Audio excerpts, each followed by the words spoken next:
हजार राहें मुड़ के देखी, कहीं से कोई सदा ना आए। बड़ी वफा से निभाई तुमने हमारी थोड़ी सी बेवफाई। जहां से तुम मोड़ मुड़ गए थे वो मोड़ अब भी वहीं पड़ा है। हम अपने पैरों में न जाने कितने भंवर लपेटे हुए खड़े हैं। एक शब्द है, बड़ा प्यारा शब्द है, ओके। लेकिन उसको ना हर व्यक्ति अलग अलग नज़रिए से देखता है। सबका पर्सपेक्टिव नज़रिया अलग है उसको देखने का। उस शब्द सर बहुत प्यारा है, जिसे हिंदी में हम प्रेम कहते हैं और इंग्लिश में लव कहते हैं। तो इसके बारे में कुछ बताइए, क्योंकि सर इसके वजह से मैंने लोगों को टॉप पे जाते हुए भी देखा है और टॉप से डाउन आते हुए देखा है। डेफिनेटली देखे होंगे। तो क्या है सर प्यार? प्यार एक धोखा है, प्यार जिंदगी है, प्यार कुछ भी नहीं है, प्यार सब कुछ भी है। प्यार is different thing for the different peoples. सब के लिए प्यार का परिभाषा शायद अलग है। वो इंसान पे डिपेंड करता है, उस व्यक्ति पे डिपेंड करता है कि वो किस तरह से प्रेम को लेता है अपने जीवन में। तो प्रेम शब्द ही कितना प्रेममय है, कितना रस आता है इस शब्द में कि भाई प्रेम का ना तजुर्बा हर किसी के लाइफ एक्सपीरियंसेस में अलग अलग है। जिसने जो अनुभव किया उसके हिसाब से उस शब्द का अर्थ उसके लिए उस हिसाब से होगा। सपोज़ कि किसी ने प्रेम में, प्यार में सिर्फ धोखे ही पाए होंगे, या उसका दिल ही टूटा, हमेशा छल्ली हो गई टूट टूट के, तो उसका प्रेम की परिभाषा अलग भी हो सकता है, नेगेटिव में और पॉजिटिव में भी। या फिर वो ऐसा कहे कि प्यार तो करना ही नहीं चाहिए। इधर पीछे इतिहास में एक बहुत ही प्यारा इंसान हुए जिनके बारे में मैं बात शायद बहुत गहरे में कभी करना चाहता था, लेकिन कोई मौका नहीं मिला। वो शख्स बहुत ही प्रेममय था, उनका जीवन। किशोर कुमार, उनका नाम किशोर कुमार है। किशोर कुमार कहते हैं अपने जीवन में कि कोरा कागज था ये मन मेरा, लिख दिया नाम इसमें तेरा। तो किशोर कुमार का जो मन का कोरा कागज है, इस पे 4 देवियों ने हस्ताक्षर किए हैं। सबसे पहला जो देवी जी थी वो थी रूमा घोष। 1950 में उनकी शादी हुई, 1958 में फिर से डिवोर्स हो गई। 1960 में उनका शादी हुई, या प्रेम के बाद शादी हुई मधुबाला से, जो कि मेरा भी बहुत पसंदीदा है। और 1969 में उनका डेथ हो गया। 1960 में उनकी शादी हुई, 1969 में उनकी डेथ हो गई। फिर तीसरा जो कि योगिता बाली, जिनका शादी हुआ था 1976 में, फिर डिवोर्स हो गया 1978 में। और चौथा लीना चंदावरकर, जिनकी शादी हुई थी 1980 में किशोर कुमार के साथ में, और उसके बाद किशोर कुमार चले गए इस दुनिया से। 1980 में उनका शादी हुआ और 1987 में वो चले गए इस दुनिया को छोड़ के। उम्र क्या रही है? 58 की उम्र में वो दुनिया को छोड़ के गए, 58 साल की उम्र में। उनका एक पुत्र है अमित कुमार। तो बात कर रहे थे हम प्रेम की। अक्सर मैंने लोगों को बोलते सुना है या तजुर्बे से देखा है कि पहली शादी या पहला प्रेम उनका सक्सेस नहीं होता है। मैक्सिमम बहुत कम ही ऐसे जोड़े होते हैं जो कि पहला अटेम्प्ट में सक्सेस हो जाते हैं, और बहुत सारे हैं जो कि पहला अटेम्प्ट में सक्सेस हो या ना हो, एक साथ रहने का ढोंग कर लेते हैं, एक दूसरे के साथ में किसी तरह का एक समझौता कर लेते हैं। या तो फिर जो मैंने पहले कहा कि कुछ एक लोगों का पहला अटेम्प्ट में ही इतना गहरा उतरता है चीज़ें कि फिर वो एक जन्म नहीं 7 जन्मों का जो बंधन है ना वो जुड़ जाता है। यहाँ एक कॉन्सेप्ट है इंडियन कल्चर में कि किसी एक को पत्नी बना लिए तो 7 जन्मों तक वो पत्नी हो जाती है।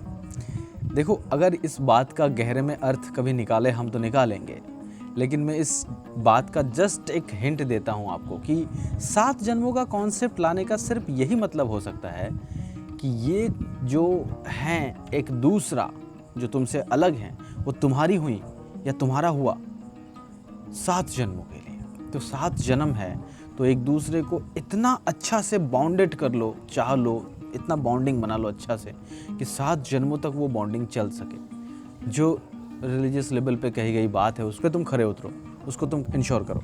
तो इसीलिए कहते हैं कि 7 जन्म का साथ है।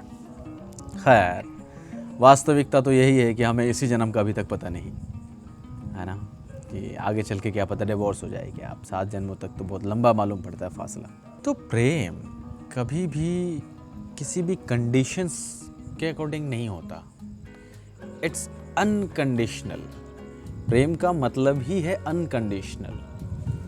और प्रेम में जहाँ बंदिशें हैं वो कभी प्रेम नहीं है। प्यार तो आज़ादी का दूसरा एक कहे तो पर्यायवाची है, नाम है। प्रेम का मतलब ही आज़ादी होना चाहिए। तुम स्वतंत्र हो मेरे से, मैं स्वतंत्र हूँ तुमसे। लेकिन जहाँ पे मालिकियत घुसती है ना, वहाँ फिर वो प्रेम नहीं रहता। फिर वो प्रेम परिवर्तन हो करके या तो ज़रूरत बन जाती है या एक दूसरे को जस्ट होल्ड करके रखने का एक प्रोसेस बन जाता है। क्या ये वही पड़ाव है जहाँ से लोग अलग होना चालू होते हैं? मोस्टली अगर देखें तो, लेकिन बहुत से लोग या बहुत से जोड़े ऐसे हैं कि उस सिचुएशंस को वो एक नया तरीके से हैंडल करते हैं। फिर कोई वजह नहीं बचती कि सेपरेट हो जाएं या अलग हो जाएं। क्योंकि हमने इस पॉडकास्ट के पूरी सीरीज़ में पहले भी 1-2 जगह बात कर रखे हैं कि माइंड को हमेशा कुछ ना कुछ क्रिएटिव चाहिए। तो उसी तरह से प्रेम का भी जो आवश्यकताएं हैं वो भी हर बार बदलना चाहिए। हाँ, पार्टनर सेम ही हो क्यों ना, लेकिन चीज़ें बदलनी चाहिए मूलभूत रूप से। सेपरेशन कभी होना ही नहीं चाहिए। अगर आपने किसी के साथ में चुनाव किया है अपना, तो सेपरेशन नहीं होना चाहिए।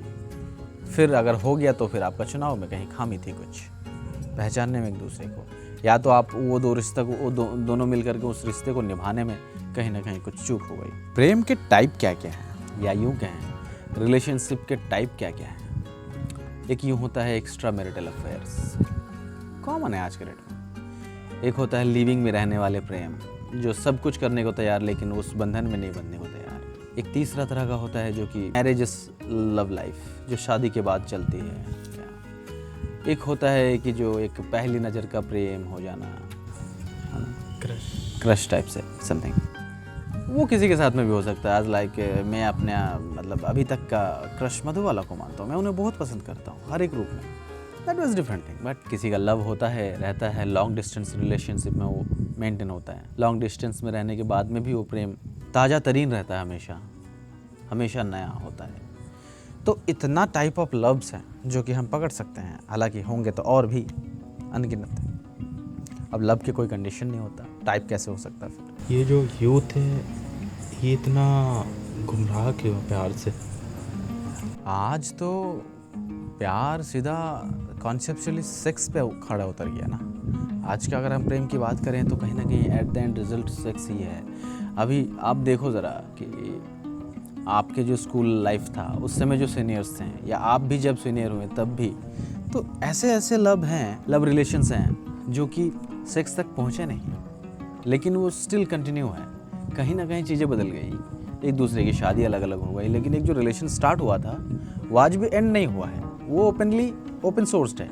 आज भी दोनों के लिए मतलब एक्सेसिबिलिटीज़ है कि एक दूसरे को अपन बात कर सकते हैं, कुछ भी दिल हल्का कर सकते हैं चीज़ें। तो जो सेक्स है ना, इट्स अल्टीमेट डेस्टिनेशन में भी है ना, एकदम आखिरी पर आप कह सकते हैं इसको। एक चीज़ देखना, चीज़ें जब हासिल नहीं होती तो उस चीज़ से बड़ा प्रेम होता है। हासिल हो जाने के बाद में वो धीरे धीरे वक्त के साथ वो प्रेम कम हो जाता है। ये आपने बहुत गहरी और बहुत बड़ी बात रिलेटेड है, बहुत फैक्ट वाली बात, कि जब तक हम कोई भी चीज़ ना जब तक पा नहीं लेते तब तक उसकी चाहत बढ़ती जाती है। वो जब हमारे पास वो आ जाती है या आ जाता है तो हम उसको ना कैजुअली लेना चालू कर देते हैं, उसकी इम्पोर्टेंस कम हो जाती है। होता क्या है यूँ कि जैसे कि मैं किसी को पाना चाहूँ और पाने की कोशिश करूँ, तो कोशिश एक बहुत इंटरेस्टिंग चीज़ है जहाँ पे आप कुछ कर रहे हो उसके प्रति। अब फिर पा लिया तो आपको लगता है इट्स प्लेजर, हो गया, सब कुछ अचीव्ड है। और उसके बाद जब वो पा लिए हो तो मन फिर किसी और चीज़ को पाने का दौड़ में निकलेगा डेफिनेटली। तो जब फोकस अल्टर होगा, यहाँ से हटेगा फोकस किसी और चीज़ में, तो ऑब्वियसली इस चीज़ पे फोकस थोड़ा सा बटेगा, डाइवर्ट हो जाएगा, है ना। आदमी का जीवन में सबसे बड़ा कॉन्फ्लिक्ट का कारणों में से एक कारण ये भी है कि आदमी डाइवर्ट है। एक घड़ा, अब उसमें पानी भरो और जगह जगह छेद करो तो वो जल्दी ख़त्म हो जाएगा पानी, या वो पानी कभी भर ही नहीं पाएगा, कितना भी भरो, चाहे कुएं के पास रख के उस बाल्टी को भरता ही रहो, लेकिन उस छेद में से पानी बह जाएगा। तो आदमी का जो डाइवर्शन है, जो बंटवारा है अपना खुद का फोकस का, खुद का अस्तित्व का, खुद का कॉन्शियसनेस का जो बंटवारा है, ये बहुत टिपिकल है। क्योंकि आप ऑफिस में वही आदमी नहीं होते हैं, आप घर पे वही आदमी नहीं होते हैं, आप मार्केट में यूँ वही आदमी नहीं होते हैं, आप सोशल मीडिया के अंदर जब कुछ देख रहे हो, सोच रहे हो, समझ रहे हो, तो ये आदमी नहीं होते, कभी खोज ही होते हैं शायद उसमें। तो हर बार आप दूसरा आदमी हो। बड़े बड़े फिलोसोफर्स कह गए हैं कि आप एक ही नदी पे दोबारा नहीं उतर सकते। मैं मजाक नहीं कर रहा, मैं मजाक कर ही नहीं रहा इस बात पे। एक ही नदी पे आप दोबारा कभी उतर ही नहीं सकते, क्योंकि अब जब उतरे ही हुए हैं तब भी तो पानी बह ही रही है, और वही वापस पानी फिर से आपको कैसे छू सकता है जो छू के गुजरा आपको। तो इस तरीके से एक आदमी एक ही नदी पे दोबारा नहीं उतर सकता, क्योंकि वो नदी तो बदलाव का नाम है। तो उसी हिसाब से आपकी शारीरिक, रासायनिक से लेकर के हर एक सेल्स मर रहे हैं। तो प्रति पल बदलाव का नाम ही शरीर है। कल की बात फिर से दोहरा दूं इस पे, तो हम भी कहीं ना कहीं वर्तमान से होते हुए भविष्य की तरफ एक सफ़र पर हैं, और सारे पास्ट से छुटकारा पाते हुए, निकलते हुए। तो जब ये बदलाव बहुत गहरे में हो ही रहा है, तो आप हमेशा वही व्यक्ति नहीं होते। कल जो हम थे वही आज हम नहीं हैं। हाँ ठीक है, रूप रंग से, दिखावे से, पहनावे से, काम करने के तरीक़ों से, सब चीज़ से मैं ही हूँ, लेकिन मेरे अंदर जो मेरे बिना, मेरे कंट्रोल के बिना जो चीज़ें चल रही है, वो हमेशा अलग हो जाती है, हमेशा बदल जाती है। इवन सोचो ना कि कल आपकी एज जो थी, आज वो आपकी एज नहीं है, एक दिन कम हुआ, या आने वाले 1 घंटे में भी 1 घंटा कम हुआ, मिनट्स में भी कम हो रहा है। तो जब आप अपने आप को बहने से इस तरह से रोक नहीं सकते, तो किसी चीज़ को ठीक उसी तरह से पसंद करना, और पसंद करके ये सोचना कि मैं इस चीज़ पे भागीदारी रखता हूँ, मालिकियत है इस चीज़ पे मेरा।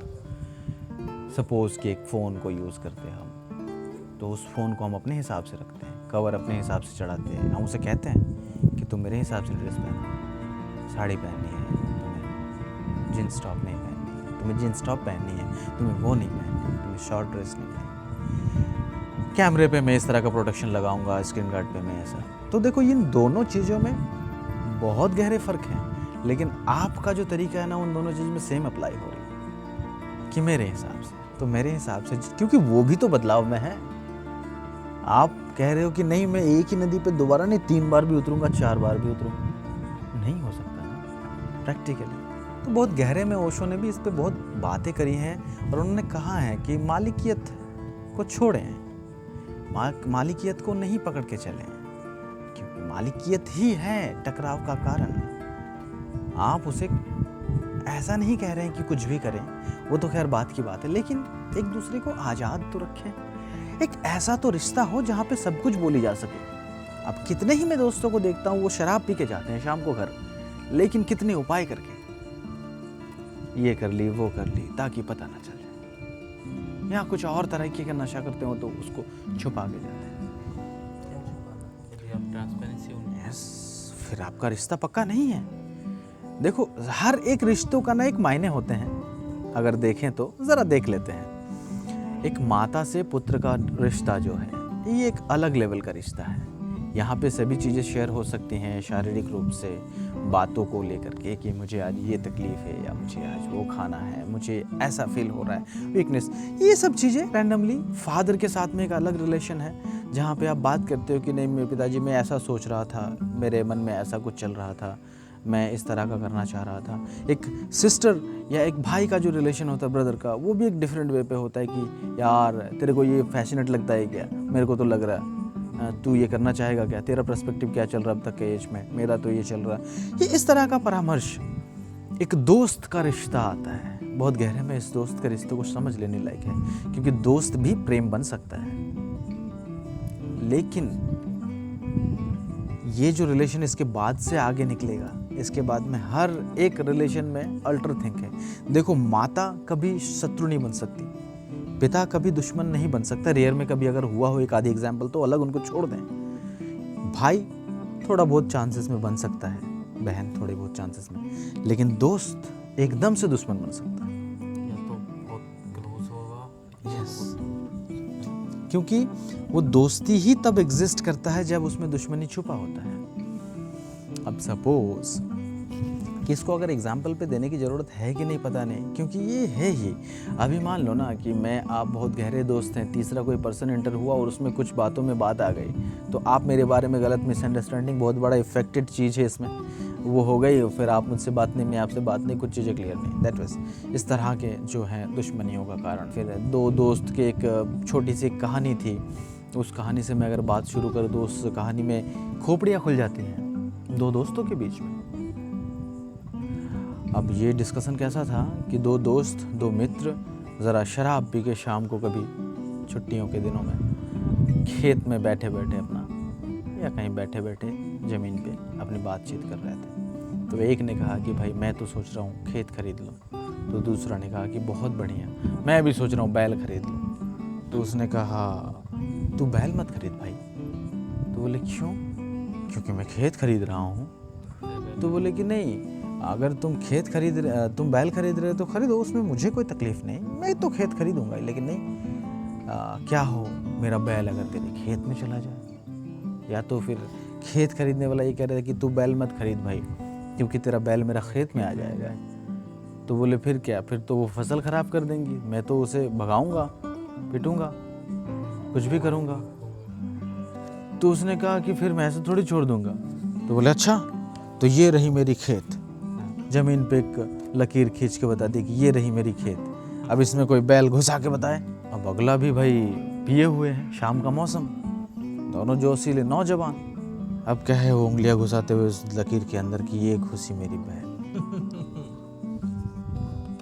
अब ये बात है, लोग अदालत में कन्फेस कर रहे हैं, दोनों के सर पे पट्टी बंधी हुई है, खोपड़ियाँ खुल चुकी है, और वो कह रहे हैं कि बताओ भाई क्या तकलीफ है, तुम दोनों में दुश्मनी? नहीं, दुश्मन नहीं, हम दोनों बहुत गहरे दोस्त हैं। तो बोले दोस्ती में इस तरह का?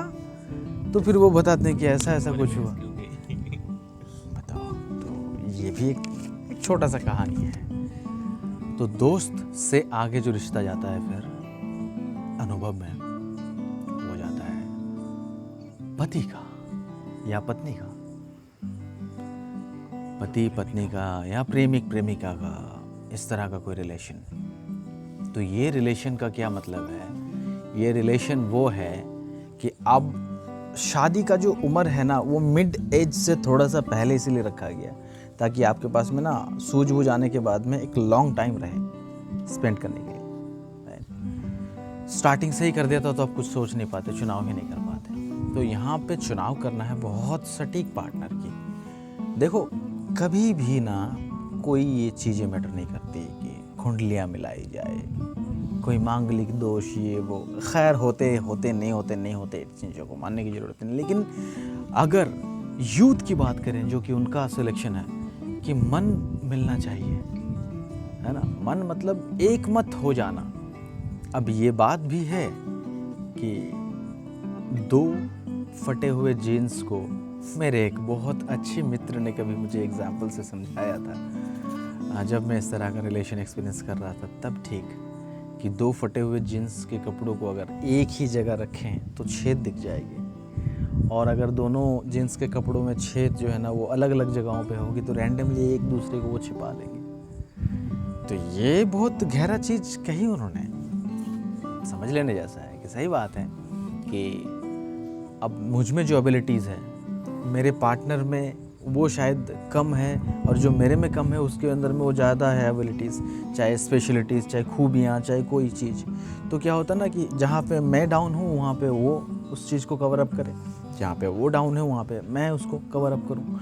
तो एक दूसरे का एक बैलेंस्ड बन के चलता है, और ये बैलेंस जो है ना बहुत इफ़ेक्टिव चीज़ है इस रिलेशन को मेंटेन करने के लिए। दोनों एक दूसरे को समझें, ये बहुत ज़रूरी है। लेकिन इससे पहले ज़रूरी क्या है ना कि लोग पहले खुद को तो जान लें, है ना। तुमने कहता है ना कि किसी और की नज़र से अपने आप को कभी मत देखो पहले तो।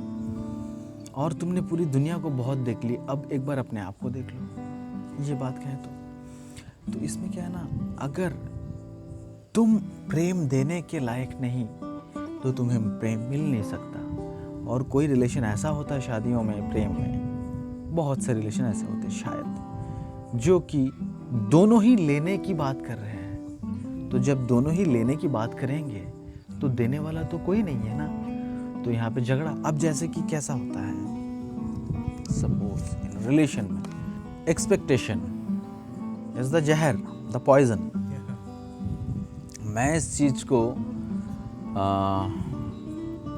बहुत गहरे में एक्सपीरियंस करके इसको छोड़ दिया कि ये सिर्फ रिलेशन बिगाड़ती है और कुछ नहीं, ठीक है। और इसको हटा दो तो जो भी घटित होता है it's divine thing, it's very happy moment, मतलब ये एकदम ग्रेस होगा, प्रसाद होगा। तो क्योंकि अब क्या होता है कि मैं सुबह उठता हूँ, उठते साथ मेरे को बाथरूम से पहले कॉफ़ी या चाय चाहिए, तो वो मुझे मिल जाता है, या मैंने बता रखा हो, या मेरी एक्सपेक्टेशन है कि बिन बताए मुझे तो वो मिलनी चाहिए, नहीं आती तो गिलानी होती है, अरे क्यों नहीं भाई, आना चाहिए था।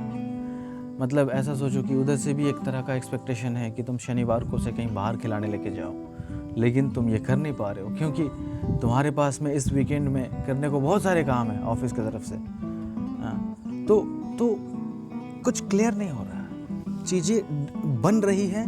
हमारा दुखों का गहरा कारण डिज़ायर्स ही हैं। तो इस तरह का डिज़ायर्स जो है ना क्रिएट हो रहा है कि हाँ ये मेरे लिए होगा, या आकांक्षाएं या ख्वाहिशें क्रिएट हो रही है, ये होगा, और ये नहीं हो रहा है। तो यहाँ पे ना उस आदमी के प्रति एक तरीके का दूसरा पैरामीटर काम कर रहा है, वो इंक्रीज़ होता जा रहा है रोज रोज। जैसे जैसे एक्सपेक्टेशन ब्रेक डाउन्स होते हैं या एक्सपेक्टेशन पूरा नहीं होता है, वैसे वैसे वो जो मीटर है वो अप्स होते चला जाता है सेम क्वांटिटी में। क्योंकि हर बार ऐसा होता है, बहुत बार ऐसा होता है कि मेरा एक्सपेक्टेशन था।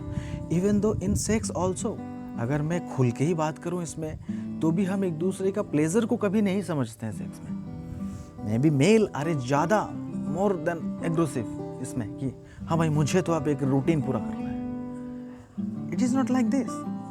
बहुत सारे मैं लोगों से मिलता हूँ, लोगों को देखता हूँ, तो मुझे इन चीज़ों का पता लगता है। जब अगर किसी से आप गहरे में बात करो तो वो खुलने की अपने आप को कोशिश नहीं करता, लेकिन अगर खुले then okay you have the discussion. So जो कि रोज़ एक प्रैक्टिस की तरह कि हाँ आज क्यों नहीं, ये एक परमात्मा का प्रसाद है भाई। ये कोई देखो, ये तो बहुत गहरे में आपका होने का वजह है, मेरे होने का वजह है।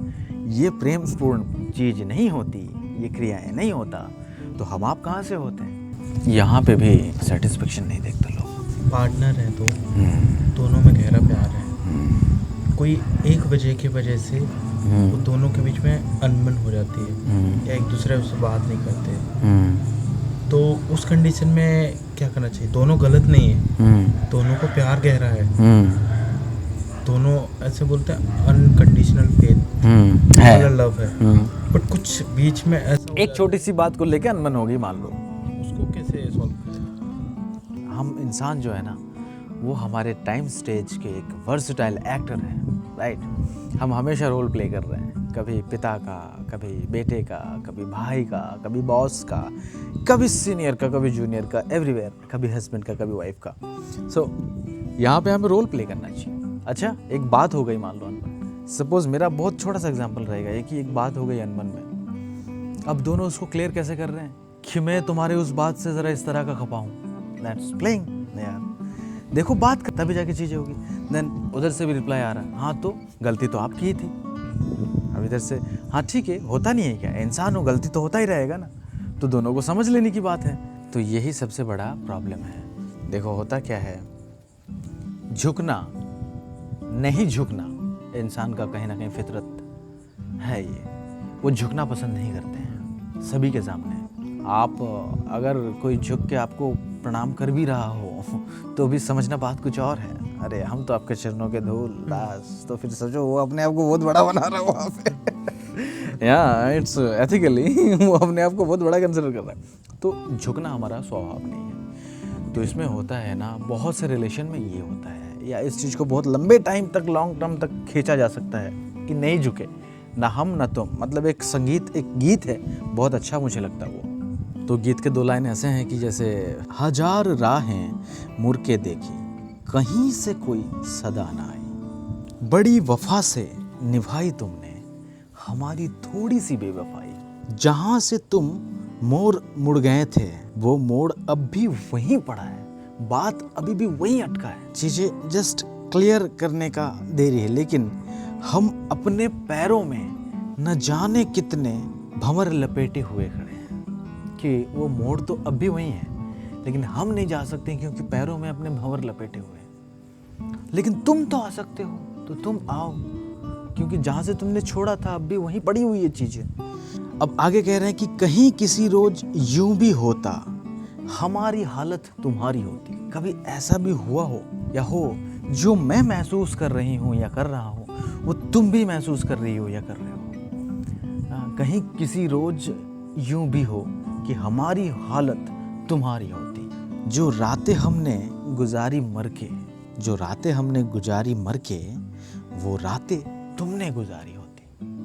ठीक है, कि आज मैं तुम्हारी याद में मर रहा हूँ, तुम शायद आज ही मुझे याद नहीं कर रही, कुछ और कर रही, या याद ही नहीं कर रही। तो ये जो मैं कर रहा हूँ ना, ये तुम शायद एक बार करो तो तुम्हें समझ में आ जाएगा कि क्या डेप्थ है, क्या गहराई है, क्या चोट है, क्या धक्का है। अगर कोई मतलब किसी से किसी का ब्रेकअप हो गया हो, ट्रू लव था, और उसके बाद का ये सिचुएशन को देखें, तो हम दोनों को बातें क्लियर करनी चाहिए था एक बार। तो ये जो गीत है ना, यूथ को एक बार सुनना चाहिए, मैं रिकमेंड करूँगा। अब आगे कहता है इस गीत में कि तुम्हें ये जिद थी कि हम बुलाते, और हमें ये उम्मीद कि तुम पुकारो। और फिर आगे ये कहते हैं कि होठों पे अब भी नाम तो है नाम होठों पे अब भी, लेकिन आवाज में ना दरारें पड़ गई हैं। तुम्हारा नाम अब भी होठों पे है कि तुम्हें मैं पुकार लूं, लेकिन आवाज में दरारें पड़ गई हैं। बड़ी वफा से जो है तुमने निभा दी हमारी थोड़ी सी बेवफाई। तो देखो, दोनों तरफ बातें वही है, लेकिन कोई पहल नहीं कर रहा।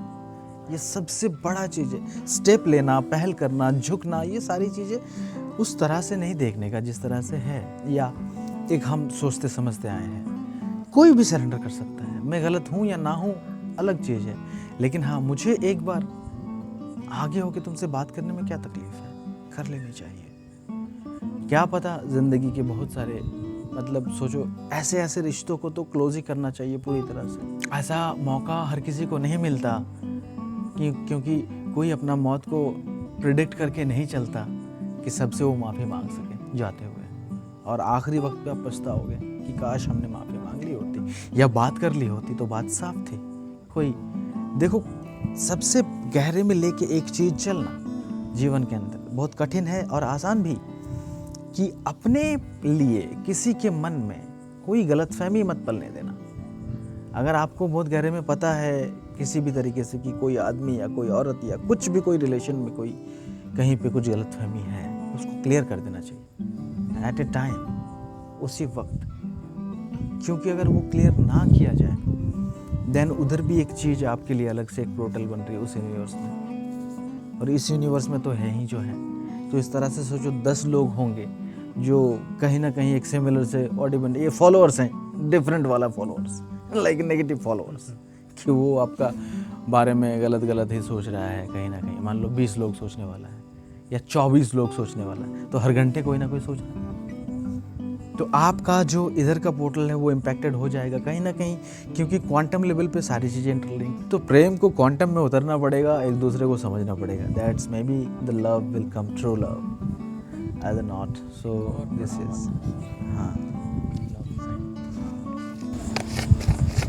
सबसे इम्पोर्टेंट पड़ाव आता है कि एक दूसरे से मूव ऑन करना। मतलब चलो ठीक है, बाकी सारा प्रेम था, सब चीज़ था, बट एक टाइम आता है कि लव टेम्परेरी रहता है, ये चीज़ तो है। मतलब लॉन्ग टाइम किसी का नहीं हो पाता। उस टाइम पे एक अपने रास्ते रहता है, दूसरा अपने रास्ते रहता है, बट एक तो अपने रास्ते निकल जाता है लंबा, और दूसरा वहाँ अटक के रह जाता है। और उम्मीद में बैठा रहता है कि वो एक दिन आएगा कभी, वो एक दिन आएगा कभी, उस कंडीशन में क्या करना चाहिए? ये कंडीशन बहुत दुविधा वाला है, क्योंकि आगे कोई है प्रतीक्षा में, तो आपका कोई अधिकार नहीं बनता आप किसी को प्रतीक्षा में रखो। बातें को बहुत गहरे में साफ हो जाना चाहिए। लेकिन अब बुद्ध को देखोगे तो वो भी चले गए और ये भी प्रतीक्षा में थे। लेकिन यहाँ कृष्ण भी मिलेंगे आपको। कृष्ण ने भी प्रतीक्षा करवाने लायक कुछ नहीं छोड़ी, वरना सुभद्रा का शादी कभी वो अर्जुन से नहीं करवाते। तो इसीलिए हमें कृष्ण के साथ जाना चाहिए। हमें बात को, वही बात है ना, क्लोज कर लेना चाहिए कि तुम प्रतीक्षा करोगी क्यों, तुम वाई यू वेटिंग, कहे कि नहीं मुझे तो तुम्हारे नाम से ही संतुष्टि है। तो ठीक है, ये बहुत प्योरिटी में है भाई, इसका आप श्रद्धा कर लो। श्रद्धा करने लायक चीज़ है ये प्रेम। अगर ऐसा है तो फिर आपके भी जो सफ़र है, क्या उस सफ़र में कोई बैक सीट नहीं है, क्या कोई पेल इन सीट नहीं है, ये आपको देखना पड़ेगा। अगर है ऑप्शन तो जस्ट साथ में चले जाओ। मैं आपको साथ में मिलने वाले जोड़ाओं के बारे में बताता हूँ। जगजीत सिंह और चित्रा सेन सिंह को उनको ले लो। इन दोनों का रिलेशन, दोनों संगीत से प्रेम रखते हैं, दोनों गाने वाले, और दोनों मिलके कई गज़लें, जो कि ऐसा है कि 2 रिपीटेड वर्ड्स हैं, दोनों ने गा दी। अब इस डुएट से ही उनका प्यार झलकता है कि कितना एक दूसरे में घुसे हुए हैं, उस मालिकियत वाला में नहीं, हाँ सोहबत वाला में, कि हम तुम्हारे हर एक चीज को जानते ही हैं कि तुम। सो ये दिखता है। आर.डी. बर्मन, आशा भोसले जी का ये दूसरी शादी है। पहले भोसले साहब थे, आर.डी. बर्मन साहब का भी ये दूसरी शादी। कुछ लोग सर दिमाग में लेके बैठते हैं, वो बंदा या बंदी वो चली गई होती है, उसको तो घंटा फर्क नहीं पड़ना पड़ा, सॉरी ये वर्ड यूज़ कर रहा हूँ, बट ये फैक्ट है कि उसको सच में फ़र्क नहीं पड़ता। बट ये इधर बैठे, उसको देख भी नहीं रहा है कि बंदी बैठी है बंदा बैठा, तो ये मूव ऑन क्यों नहीं करती? और देखो यहाँ पे ना ये एकदम क्या कहते हैं इसको, मानसिक बीमारी, एक तनाव है और कुछ नहीं। अगर चलो इस बात को ही क्लोज कर देते हैं कि इस तरह से कि एक आदमी छोड़ के चला गया, एक लड़का छोड़ के चला गया, एक लड़की या एक औरत, वो अब इंतजार में। क्यों? अगर आपका लव चैप्टर में फेथ हट गया हो या दूसरा कोई जचता ही ना हो, तो उसको थोड़ा देर के लिए ताक पे रख लो। अपना जो है, जिसमें भी रुझान है, कुछ भी उसमें घुसो, और कहीं ना कहीं ऐसा एक पिलर बनाओ खुद को, मैं भी जहाँ से तुम एक नज़र देखो तो सब कुछ दिख जाए तुम्हें, वो कहाँ है, वो क्या है क्या नहीं। तो अपने आप को स्टेबल करो ना, जहाँ पे मतलब एक पानी का एक ही उपयोग थोड़ी है, पीने के लिए थोड़ी आप उसको यूज़ करते हो, या नहाने के लिए थोड़ी यूज़ करते हो, या फिर आप इलेक्ट्रिक बनाने के लिए थोड़ी यूज़ करते हो, या फिर स्टीम इंजन चलाने के लिए थोड़ी यूज़ करते हो। जीवन का उद्देश्य प्रेम एक पड़ाव था उसका, वो प्रेम का पड़ाव आया ही नहीं जीवन में, मान लो ठीक है, तो नहीं आया। कई सन्यासीगण हैं जिनके नहीं आए, या कोई भी अब सिकंदर कभी प्रेम और औरतों में मानता नहीं था, लेकिन कामयाब बंदा, देखो जरा उसको। सिकंदर को हम लोग कभी उसके एक्चुअल रूप में डिस्कस करेंगे, बट इस वाले पे नहीं, क्योंकि हमने जस्ट एक चीज़ हिंट ले ली, क्योंकि उसने देखा था अपना पिताजी को लड़कियों में और इसमें डूबते हुए, इसलिए उसने इस रास्ते को क्लोज रखा। ये है कि अपना पैशन फॉलो करने का एक अच्छा चांस मिल गया, तुम फ्री हो गए, तुम मुक्त हो गए उस बंधन से। अब तुम बहुत गहरे में क्लियर हो ना कि वो बंधन अब मुझे बांधती नहीं है। तुम इस आज़ादी का एक लंबा चौड़ा उड़ान बना लो यार, और क्या ही करना है। और तुम्हें मूव ऑन के लिए सपोर्ट नहीं मिल रहा है, तो हम कहाँ मर गए? हमसे बात करो, कमेंट्स करो, कांटेक्ट करो, वी आर हेयर। हम total face to face counselling कर लेंगे। सर आप अपने ऑडियंस को या अपने दर्शकों या आपके लिसनरों को आपका नंबर शेयर करना चाहेंगे? अभी तो नहीं, उनका मुझ तक पहुंचने का और भी कई तरीके हैं, मेल कर सकते हो वो हमें। सो अगर उनको अच्छा लगे तो देन, बट अगर आपको ये मूव ऑन का प्रोसेस में दिक्कत आ रही है ना, तो इसका सॉल्यूशन आप खुद बहुत इजीली कर सकते हो विदाउट एनी एक्स्ट्रा सपोर्ट और एक्स्ट्रा क्या कहते हैं उसको, सप्लीमेंट्री नशा। उस वे में क्या करना चाहिए? क्योंकि मैक्सिमम लोग आज का यूथ है वो फायर हो जाता है और फालतू के ये वो ऐसी चीज़ में घुस जाते हैं जिससे उसको और उसकी फैमिली को बहुत नुकसान होता है। कुछ नशे में कुछ ऐसी चीज़ों का यूज़ करने लगते हैं जो कि उनके लिए और उनके शरीर के और उसके फैमिली के लिए हार्मफुल होती है। क्यों आती है वो कंडीशन और बाहर कैसे निकले?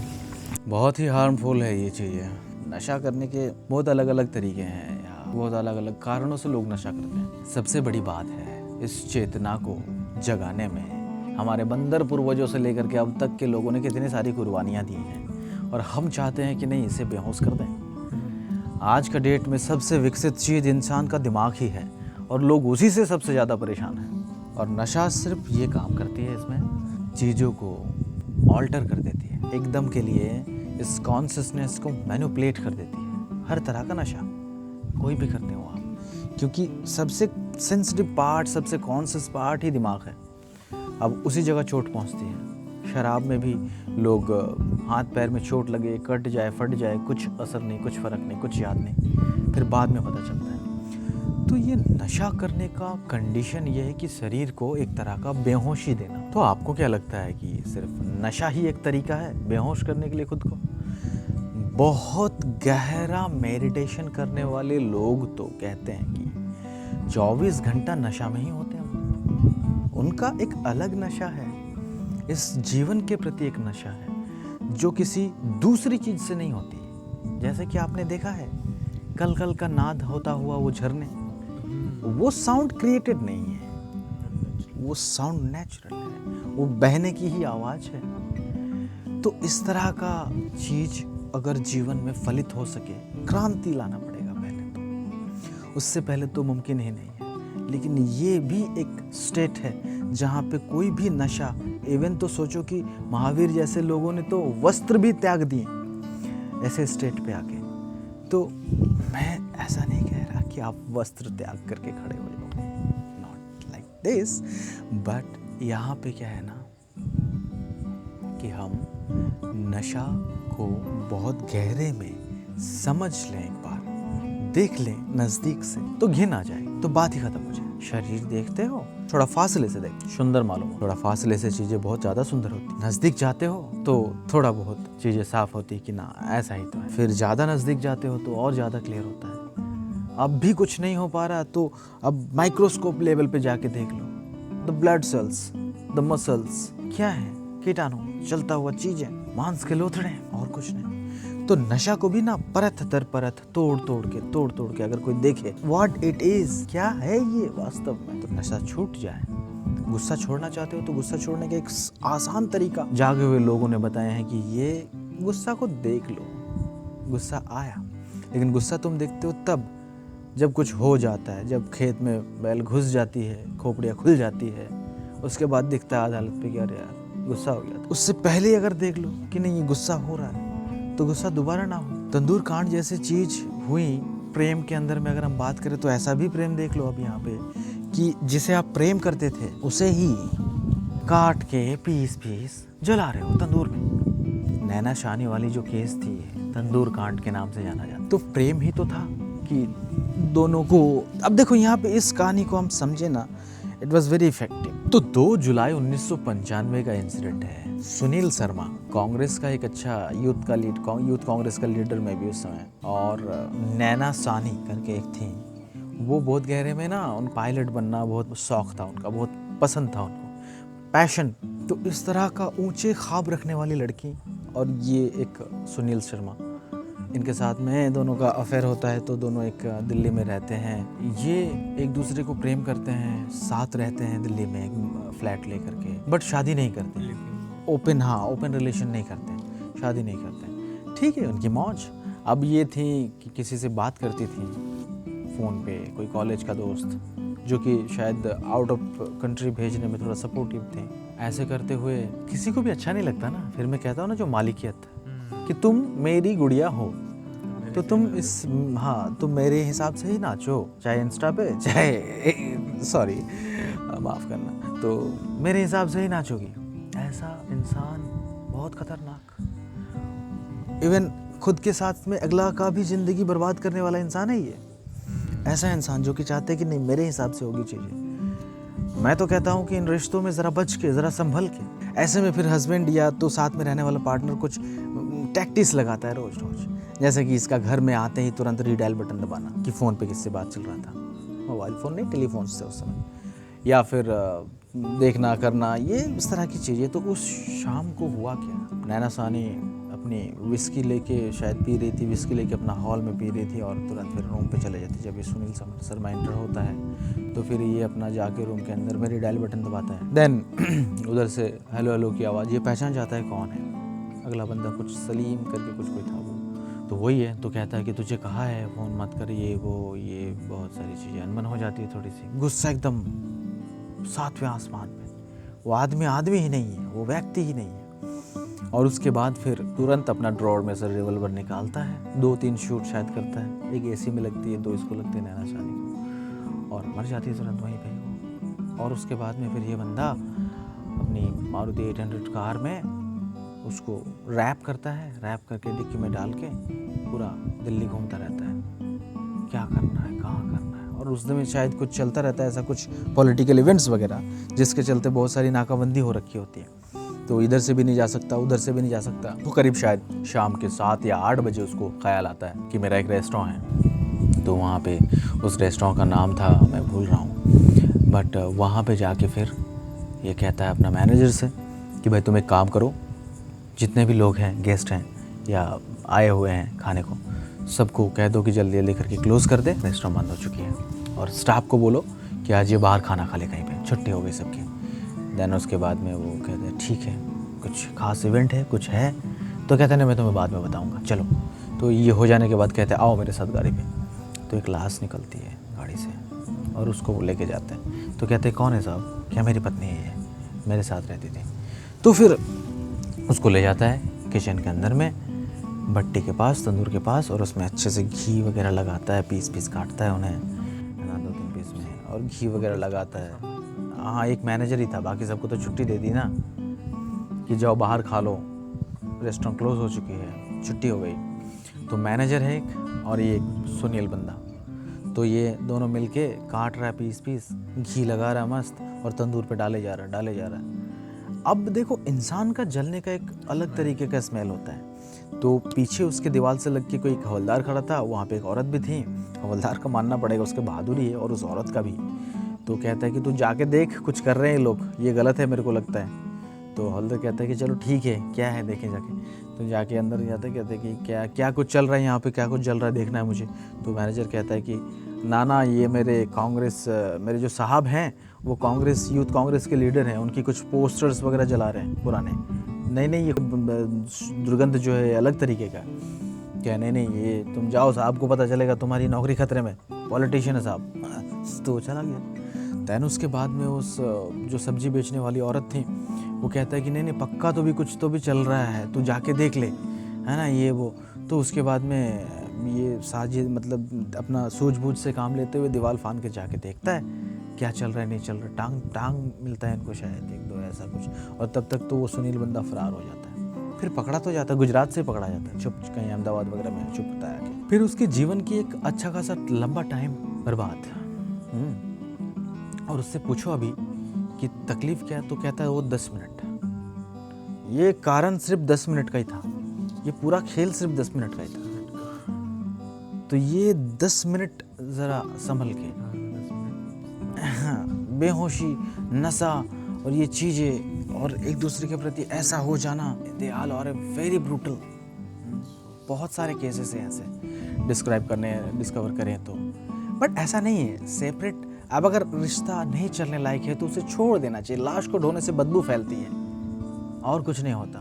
तो अगर आपको लगता है ये रिश्ता सड़ चुकी है, लाश बन चुका है, तो जस्ट ड्रॉप इट, दाह संस्कार कर दो उसकी, फिर चलो तुम अपने रास्ते। पर्सन अच्छा है तो फिर एक दूसरे को अंडरस्टैंडिंग करते हैं। यस, कभी चल के वक्त बदलेगा यार। देखो मैं कहता हूँ मेरे हिसाब से इंसान कभी गलत नहीं होता, कोई भी इंसान। Situations always the effected change. Situation ही हमेशा गलत होती है, तो कभी सिचुएशन बदलेगा। जस्ट तब तक के लिए अपने आप को संभाल लो, बस खत्म बात। तो प्रेम आदमी को बनाता भी है, बिगाड़ता भी है। बनने के लिए प्रेम के अलावा और भी बहुत सी चीज़ें भी हैं आप हर फील्ड में अपना पैशन फॉलो करके अपना कुछ भी करके बन सकते हो जो प्रतिष्ठित होना चाहो। हालांकि प्रतिष्ठा वगैरह तो कुछ एक साधु आदमी के लिए कुछ मायने नहीं रखता, but okay, may we have a good discussion. So प्रेम में भाई सावधान भी रहें, सतर्क भी रहें, संभल के भी रहें।